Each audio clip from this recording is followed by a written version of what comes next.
What if the most degrading moment of your life was secretly an audition for a future you couldn't even dare to dream of? For one waitress, a few quiet words spoken in a language of her ancestors would detonate the carefully constructed prison of her life. This is not a story of chance. It is a story of how a single act of defiant dignity, performed in the hushed, judgmental halls of a Michelin-starred Chicago restaurant, was witnessed by a man who didn't just see a server, he saw a queen in exile. It is the story of an obsidian black envelope, a ticket to a forgotten world, and a challenge so profound it would either resurrect the woman she was born to be or leave her shattered in the ruins of who she had become. The scent of truffle oil and simmering resentment was the air Clara Evans breathed. It clung to the starched fabric of her black uniform, settled into the weary lines around her 24-year-old eyes, and tainted the taste of the staff meal she choked down in the windowless break room. She was a senior waitress at the Gilded Quill, a temple of gastronomy on Chicago's Gold Coast, a place that served exquisitely crafted food to people who often seemed incapable of true enjoyment. The restaurant was a symphony of hushed tones, gleaming crystal, and silent, predatory service. It was a gilded cage for the city's elite and a beautifully appointed purgatory for its staff. Each evening, Clara would affix her name tag, a simple, elegant Clara in gold script, and don a smile as professionally crafted as the swan-shaped choux pastry the kitchen was famous for. She was exceptional at her job. Her memory was a steel trap, recalling the dietary restrictions of a patron who hadn't dined there in 6 months. Her movements were fluid and economical, a ballet of efficiency around tables spaced for intimate conversations. She was the ghost at the feast, the perfect, unobtrusive servant. None of the hedge fund managers dissecting their dry-aged duck, nor the society wives complaining about the chill from the air vent, would ever suspect that Clara could read 14th century Provençal script, or that she could identify the vintage of a Bordeaux simply by the historical inaccuracies on its counterfeit label.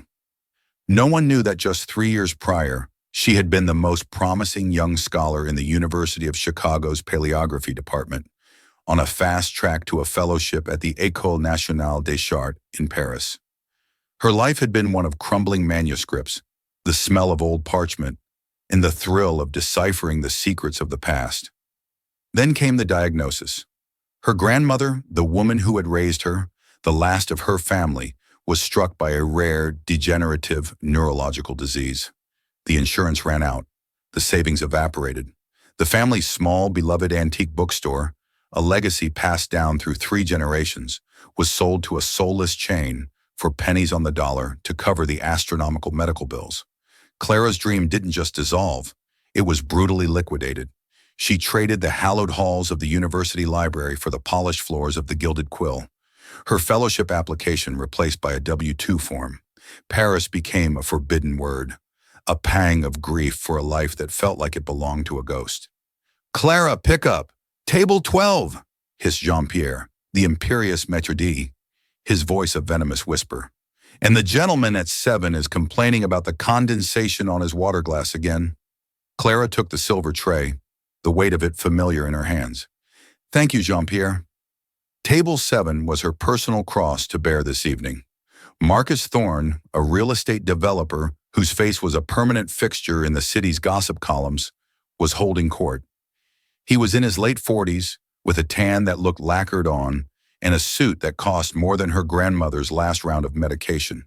He had already sent back a bottle of wine because he didn't like the arrogance of its bouquet, and had loudly corrected her pronunciation of Gewürztraminer. He was performing, using his wealth as a cudgel to beat the world into submission, and his much younger, surgically enhanced date was his captive audience. "And make sure," he'd said earlier, snapping his fingers so close to her face she could feel the air move, "that the chef knows what al dente means. Not crunchy, not soft. I want the echo of the bite. Got it, sweet pea?" Clara had simply inclined her head. "Perfectly, sir." As she moved through the dining room, a silent predator in her own right, her eyes did a customary sweep. In a secluded alcove booth, a man sat alone. He was an anomaly in the Gilded Quill's ecosystem. He wasn't scrolling on his phone. He wasn't trying to catch the eye of the sommelier. He wasn't performing for anyone. He was simply watching. He was dressed in a deceptively simple charcoal suit with a dark navy tie. No flash, no logos. But the fabric draped with a weight and precision that bespoke tailoring of the highest order. A quiet air of immense, unshakable power radiated from him. He had been nursing a single glass of scotch since he arrived, and every time her duties brought her near his table, she could feel his gaze on her. It wasn't lecherous or creepy, it was analytical, dissecting. She'd marked him as an old money lawyer, or perhaps an investment banker from a more venerable firm, someone for whom wealth was a native language, not a recently acquired dialect shouted from the rooftops. "Another round of Perrier for 7, whispered a junior waiter as they passed. "And he says he can hear the ice machine. He wants you to do something about it." Clara closed her eyes for a fraction of a second, a silent prayer for patience. "Of course, I'll have a word with the machine." It was just another Thursday, a slow, methodical march of refilling water glasses, describing specials, and absorbing the casual cruelties of people who believed their net worth granted them immunity from basic human decency. She was moving toward Marcus Thorne's table, a fresh bottle of mineral water in hand, utterly oblivious that this particular soul-leeching Thursday was about to become the fault line upon which her entire existence would fracture. The man in the alcove, Julian Caldwell, took a deliberate sip of his Macallan 25, his eyes following her, a flicker of something clinical and assessing in their depths. He wasn't just watching a waitress, he was evaluating an asset. The heavy oak doors of the restaurant opened, admitting a new guest who seemed entirely out of place. She was an elderly woman, perhaps in her late 70s, with a cascade of silver hair pinned into an elegant chignon. Her clothes were of a quality that whispered rather than shouted. A classic wool coat, a simple silk blouse, and a worn but clearly priceless leather handbag clutched in her hands. She looked disoriented, her sharp blue eyes scanning the opulent room with a mixture of apprehension and defiance, as if she had wandered onto the wrong stage. She approached the host stand, where a young flustered hostess was trying to manage a seating chart on a tablet. "Excusez-moi," the woman began, her English thick with a patrician French accent. "I have a trouble." The hostess gave her a bright, uncomprehending smile. "Do you have a reservation, ma'am?" "Non. My car, it has a flat tire, and my telephone, the battery is finished. I am to meet my nephew, but he is late, and I do not know this city." She was trying to explain, but her agitation was making her English crumble. She gestured helplessly. "It is complicated." The hostess's smile became strained. "I'm sorry, ma'am. We're fully booked this evening." From his table, Marcus Thorne let out a sound of profound exasperation, a theatrical huff designed to draw attention. "Oh, for God's sake, can't we have a single meal without some kind of peasant drama?" He pushed his chair back, a smug, predatory grin on his face. He saw an opportunity for a public display of his supposed sophistication. He strode over to the woman, his posture expansive. "Bonsoir, madame," he boomed, his accent a grotesque butchery of the language, something learned from a bad movie. "Je peux helpez-vous? You are perdu." The French woman stared at him, her confusion deepening into alarm. Clara, who was decanting a bottle of wine at the service station nearby, felt a hot, shameful anger rise in her chest. It was agonizing to witness. Thorne wasn't just mangling the language. He was mocking it, using it as another prop in his tiresome play of superiority. He was making a spectacle of this woman's distress. It was the same casual, entitled cruelty he had shown her all night. Something inside her, the part that remembered the hushed reverence of the manuscript room, the part that believed in dignity, finally snapped. The scholar she had buried alive began to claw her way to the surface. She placed the decanter down with a soft click, smoothed her apron, and walked towards them. In his alcove, Julian Caldwell leaned forward, his glass forgotten on the table. His stillness became absolute. This was the moment he had been waiting for, though he hadn't known it until now. Clara addressed the hostess first. "I can handle this, Chloe." Then she turned to the elderly woman, and her entire demeanor shifted. The professional mask fell away, replaced by a look of gentle, genuine concern. And then she spoke. The voice that emerged was not the polite, deferential whisper of a server. It was the voice from her other life, a voice of quiet authority and academic precision, melodic and clear. Madame, pardonnez mon intrusion, she began, her French accent not just perfect, but regionally specific, the educated, slightly formal cadence of Parisian academia. Cet homme ne vous comprend pas. Vous semblez perdu. Puis-je vous aider? Somnum. Madam, forgive my intrusion. This man does not understand you. You seem lost. May I help you? The tension in the immediate vicinity seemed to evaporate. Marcus Thorne's jaw hung open. His date's perfectly sculpted eyebrows shot up. Jean-Pierre, the maître d'idée, froze mid-stride. The French woman's face, however, was transformed by a wave of profound relief. Oh mon Dieu, oui! She exclaimed, her hand flying to her chest. She burst into a torrent of French, the words now finding a safe harbor. She explained that her driver had gotten a flat tire a few blocks away. Her phone had died, and she was supposed to be meeting her nephew for the first time in 10 years.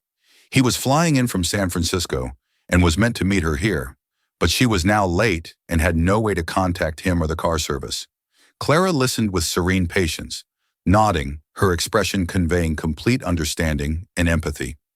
Ne vous inquiétez pas, madame. Tout s'arrangera, she said soothingly. Don't you worry, madame. Everything will be all right. She turned to the hostess. Chloe, please seat this lady at table 16 and bring her a glass of still water. Then back to the woman in French. Please have a seat and compose yourself. Allow me to use my telephone to contact your car service. What is the company's name?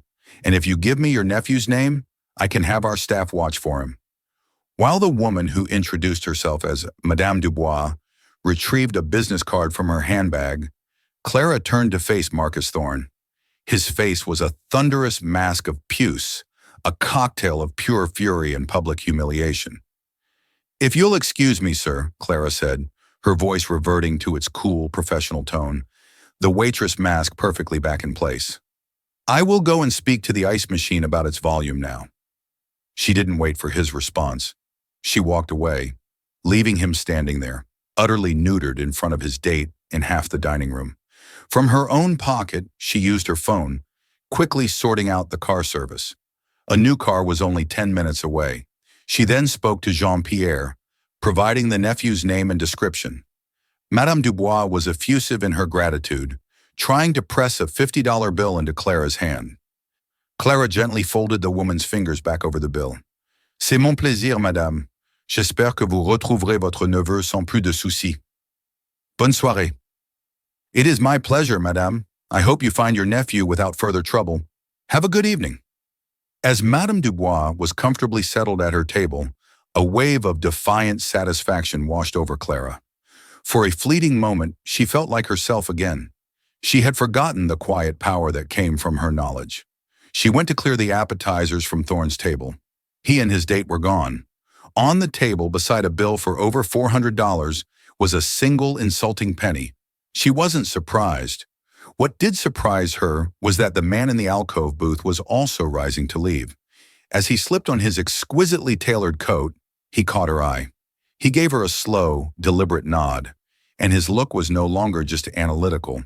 It was a look of profound confirmation, as if she had just passed a test she never knew she was taking. On his table, for a single glass of scotch, he had left 5 crisp $100 bills. Clara collected the generous tip, a small, hollow victory against the sting of Thorne's penny. She assumed that was the end of it, a brief, satisfying flare of her old self in an otherwise bleak landscape. She had no idea that it wasn't the end. It was the ignition. The rest of her shift was a slow unwinding of tension. The dining room gradually emptied, the clatter of cutlery replaced by the soft hum of the vacuum cleaner. Clara performed her closing duties with robotic precision, her mind replaying the scene with Madame Dubois, the venom on Marcus Thorne's face, and the unsettling intensity of the quiet man's gaze. She was just Clara, the waitress. The scholar had been a ghost, a brief haunting. When she finally clocked out after midnight, the ache in her feet was a dull throb, but the deeper ache of her compromised life felt strangely numb. She pushed open the heavy staff door into the cool, damp air of the service alley. "Miss Evans!" She turned, startled. A man in a dark suit stood beside a gleaming black town car that was idling silently by the dumpsters. It was the quiet man's chauffeur. "My employer asked me to give you this," the driver said, his tone respectful and impassive. He held out a sleek, obsidian black envelope. It was thick, heavy, made of a cardstock so luxurious it felt like silk-covered steel. There was no name, no address. It was sealed with a simple, heavy wax seal, impressed with the image of a compass rose. Clara took the envelope, her fingers suddenly clumsy. "Who is your employer?" "He prefers to remain anonymous for the moment," the driver said. He gave a slight bow, got into the car, and it pulled away, disappearing into the Chicago night, leaving Clara alone in the alley under the single buzzing security light. Her heart hammered against her ribs. This had to be a prank, a cruel, elaborate joke orchestrated by Marcus Thorne as revenge for his humiliation. Leaning against the cold brick wall, she broke the seal, the wax crumbling under her trembling thumb. Inside were 3 items. The first was a business card, as black and substantial as the envelope. The silver compass rose was embossed at the top. Below it, in stark, silver lettering, were a name and a title that made the air rush from her lungs.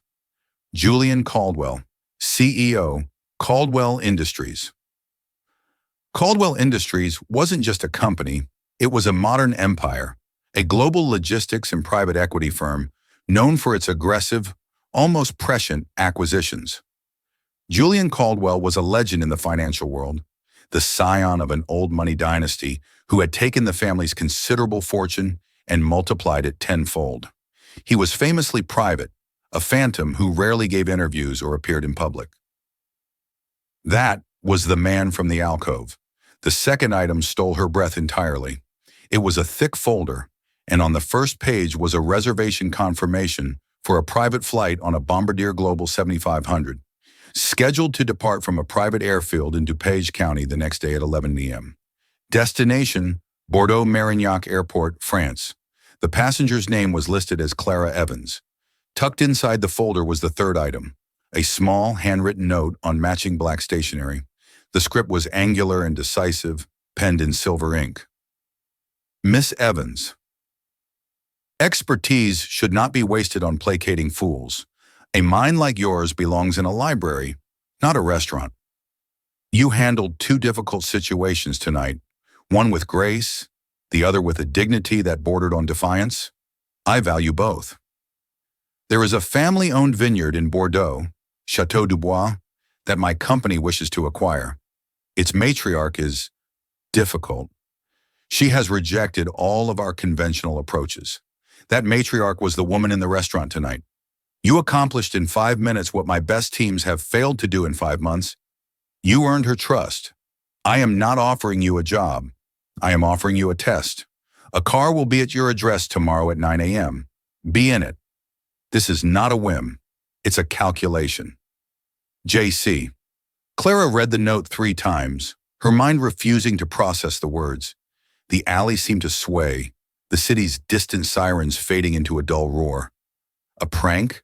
This was too specific, too detailed. The mention of Chateau du Bois, of its matriarch being the very woman from the restaurant. It was impossible. But how did he know her address? The thought sent a chill down her spine that had nothing to do with the night air. She walked the few blocks to her cramped studio apartment in a disoriented haze, the black envelope clutched in her hand like a live coal. When she let herself in, her grandmother was asleep in the hospital bed that now dominated the small living space. A hired night nurse sat in a chair, reading a book under a dim light. Clara went to her grandmother's side, listening to the soft, rhythmic puff of the oxygen machine that was her constant companion. The mountain of debt, the constant worry, it was a physical weight on her chest. In her small, partitioned-off bedroom, she laid the contents of the envelope on her worn desk. Caldwell Industries, a private jet to France. A calculation. The cynicism that had become her shield screamed at her. This was insane. It was a trap, a rich man's perverse game. No one did this. He had investigated her. The thought was both terrifying and, in a strange way, validating. Someone had looked past the uniform and seen her. But the hope, a thing she thought had died long ago, was a treacherous, vibrant weed pushing its way through the concrete of her despair. Bordeaux, the heart of a region whose history she had studied, whose archives she had dreamed of exploring. A chance to use her mind again. A chance to earn enough money to give her grandmother the best care, to live without the constant, gnawing fear of the next bill. The note said it was a test. Her entire life for the past 3 years had been a test of endurance. This was a test of skill, of nerve. She looked at the sleeping form of her grandmother, the reason for all her sacrifices. This wasn't just about her anymore. It was about her. The fear was a cold, hard knot in her stomach. Maya's warnings were logical. The risk was enormous. But the alternative, another year, another 5 years, of serving Marcus Thorns and watching her own soul wither and die, was no longer a risk. It was a certainty. She took out her phone and searched for Julian Caldwell. The articles were sparse, mostly financial news. He was brilliant, ruthless, and obsessively private. One article mentioned his philosophy. "I don't invest in companies. I invest in leverage points. A person, a patent, a piece of information. Find the fulcrum, and you can move the world." Clara looked at the jet ticket. She was a leverage point. The thought should have been dehumanizing. Instead, it felt like a promotion. She was no longer a waitress. She was a tool, a precision instrument, and she was about to be aimed at the heart of France. "I have to go," she whispered into the silent apartment, the words feeling both like a surrender and a declaration of war. "I have to know." The next morning was a frantic ballet of quiet arrangements. Clara wrote a note for the day nurse, explaining she had a sudden family emergency and would be in constant contact. She called the Gilded Quill and resigned, leaving a polite but firm voicemail for Jean-Pierre. The act of severing that tie felt like cutting an anchor line. She packed a small suitcase, her hands shaking as she chose her few respectable items of clothing. A pair of dark trousers, a few simple blouses, and the one well-made wool blazer she'd bought for her graduate school interview. It all felt pathetically inadequate for a mission to France to broker a deal for a billionaire. Her friend Sarah, a nurse she'd met through her grandmother's care, came by for her morning check-in and found Clara standing by her packed bag. Clara explained the situation in a rushed, breathless whisper, showing her the contents of the envelope. Sarah's reaction was immediate and visceral. "Clara, no, absolutely not. This is how women disappear. This isn't a job offer. It's a plot from a thriller novel. A reclusive billionaire who had you investigated and is now summoning you to France on a private jet? You can't be serious." "He was there, Sarah. He saw what happened. This isn't random," Clara argued, though her own heart was pounding with the same fear. "And what choice do I have? Look at this place. Look at these bills." She gestured to the stack of menacing envelopes on her counter. "This isn't a life. It's a holding pattern. This is a chance. Maybe the only one I'll ever get. There are other chances. There are other jobs." "To do what? Serve more arrogant millionaires? This is a chance to be me again, even if it's just for a day." Sarah, pragmatic and fiercely protective, sighed in defeat but shifted into crisis management mode. "Fine, but you are not going off the grid. I'm putting a tracking app on your phone, and you will share your location with me permanently.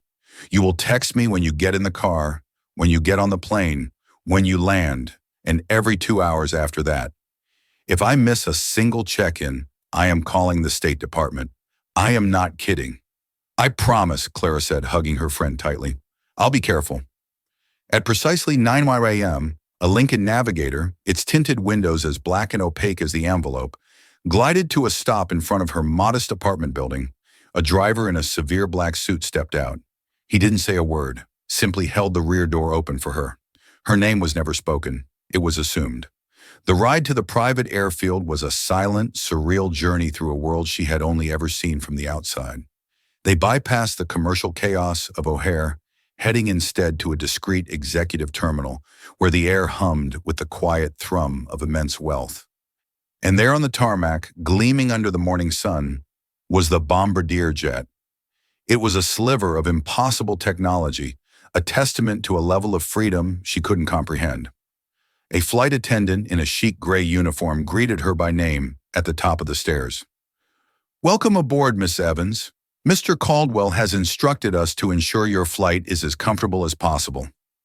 The interior was a sanctuary of quiet luxury: soft beige leather, polished dark wood, brushed nickel fixtures. It was less like an aircraft and more like a minimalist penthouse apartment that could travel at 600 miles per hour. She was the sole passenger in a cabin designed for 16. As the jet accelerated down the runway, the raw power was terrifying and exhilarating. It pinned her to her seat, and as they lifted effortlessly into the sky, she looked down at the shrinking city of Chicago. The gilded quill, her tiny apartment, the crushing weight of her life, it all became part of a map, a place she was leaving behind. She was suspended in the stratosphere, caught between a past defined by loss and a future that was a terrifying, seductive blank page.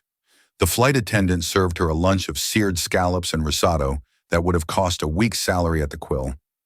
She ate, but barely tasted it, her mind racing. This was real. This was happening. 7 hours later, as the jet began its descent, the landscape below resolved into the patchwork greens and ochres of the French countryside. The sheer, unadulterated beauty of it made her ache. She was returning to a continent she loved, not as a student with a backpack, but as a weapon in a billionaire's arsenal. They landed at Bordeaux-Marignac, but she was spared the indignity of a commercial terminal. The jet taxied to a private hangar where a black Peugeot sedan was waiting on the tarmac. Another silent driver, another seamless transition. They drove out of the city and into the heart of wine country.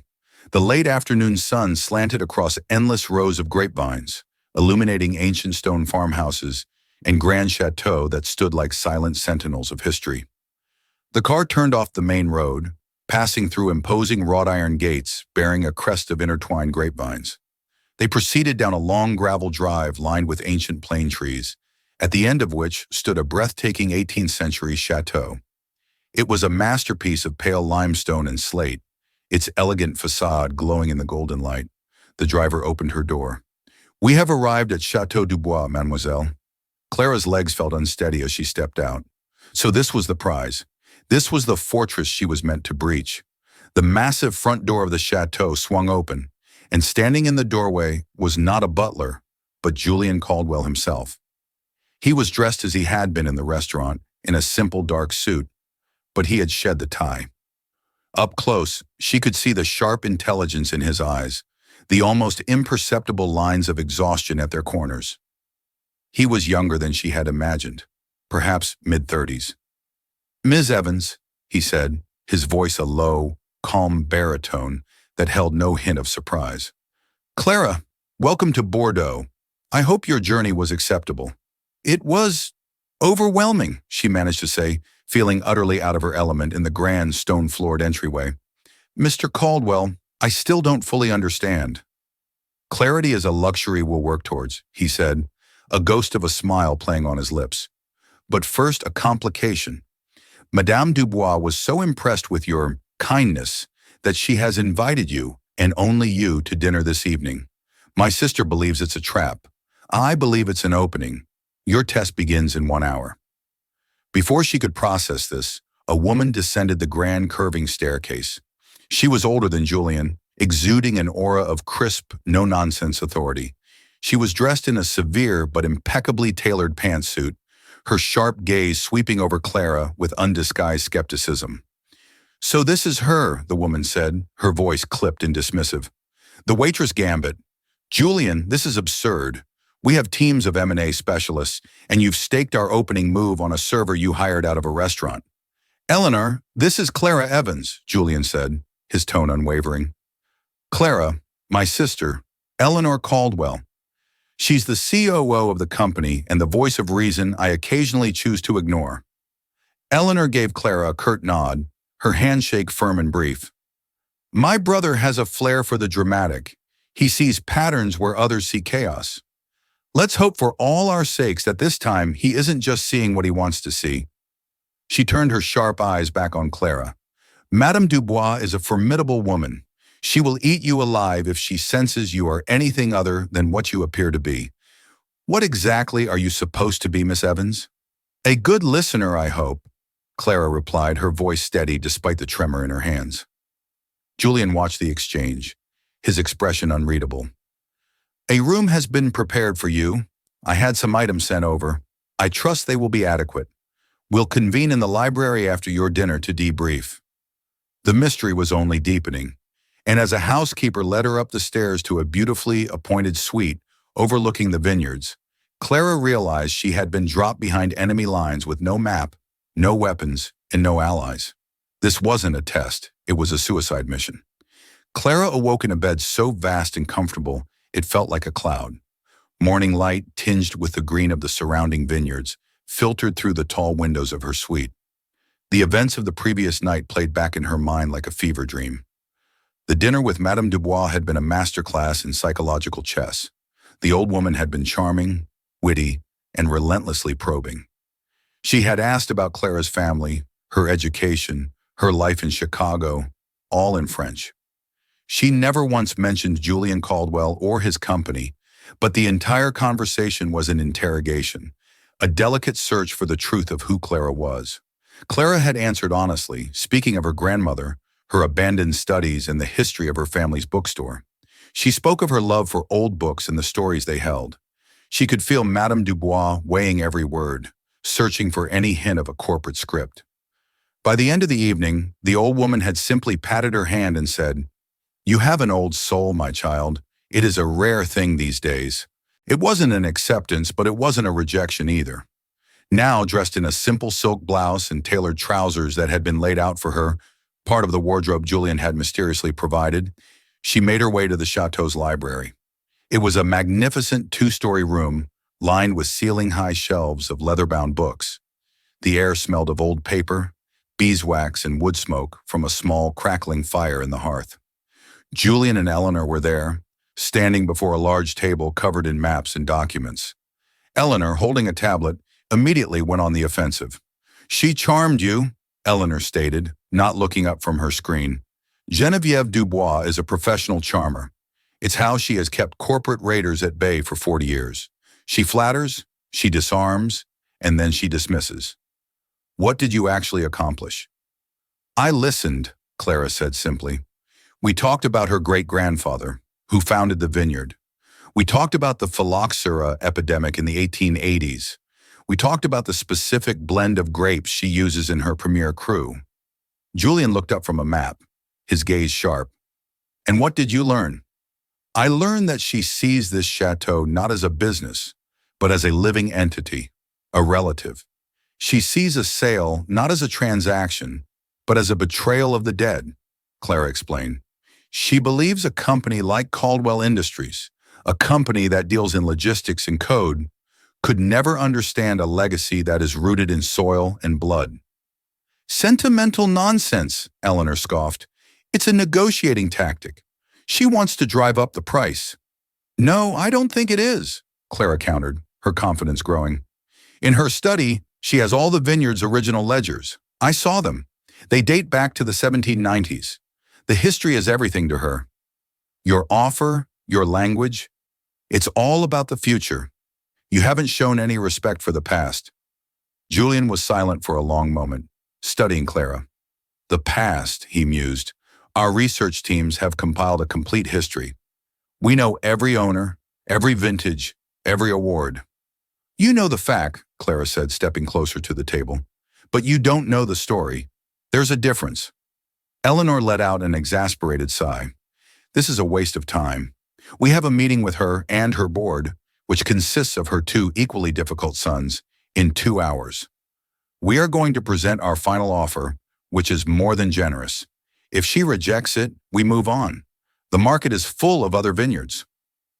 "But none like this one," Julian said softly, his eyes still on Clara. "There's something else, isn't there? Something you're not telling us." Clara hesitated. During her tour of the study, she had noticed something odd. A framed map on the wall, dating from the early 19th century, showed the vineyard's property lines.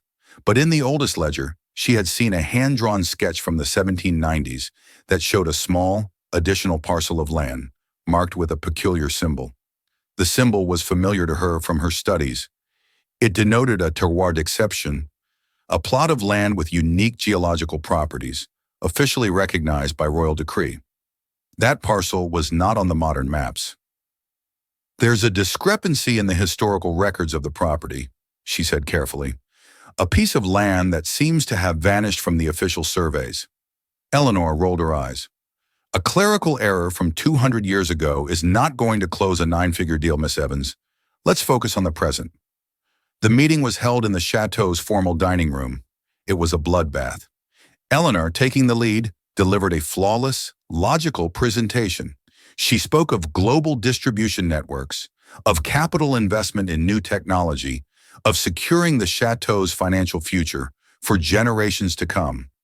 It was a brilliant corporate strategy, and it landed with a deafening thud. Madame Dubois and her sons listened with stony faces. When Eleanor finished, the matriarch simply shook her head. "Mademoiselle Caldwell," she said, her voice laced with icy disappointment, "you speak of our home as if it were a software company in need of an upgrade. You talk of efficiency and expansion.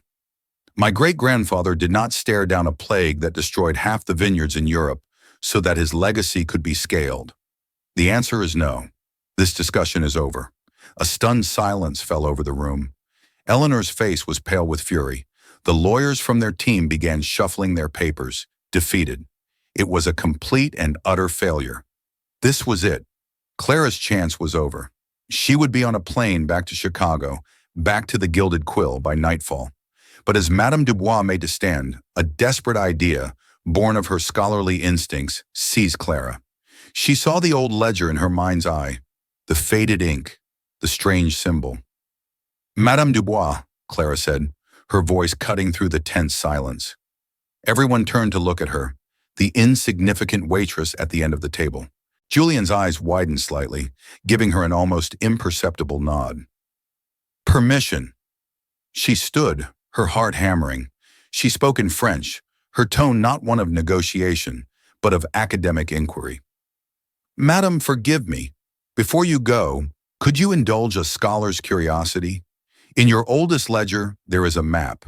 It shows a small parcel of land, south of the main vineyard, marked with the seal of a royal charter from King Louis XVI, a terroir d'exception." The room went completely still. Madame Dubois slowly sank back into her chair, her eyes fixed on Clara, her expression one of utter shock. "How do you know of this?" she whispered. "I recognize the seal," Clara continued, her voice gaining strength. "That charter would have granted your family sole rights to that land and its unique geology, protecting it from acquisition or dispute forever. It's a legacy more powerful than any title of nobility. But the parcel of land isn't on any modern maps. The charter, is it lost?" Madame Dubois' son, Antoine, a grim-faced man in his 50s, scoffed. "It is a family legend, mademoiselle, a fairy tale. The charter was lost during the Revolution.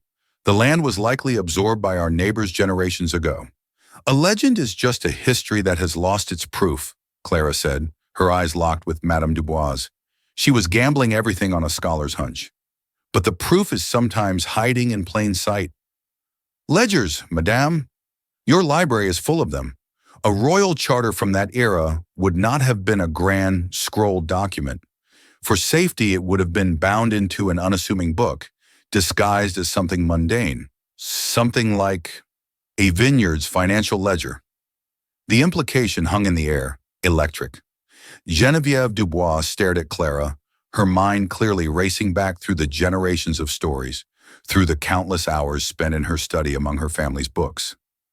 A flicker of something, disbelief, hope, awe, crossed her ancient features.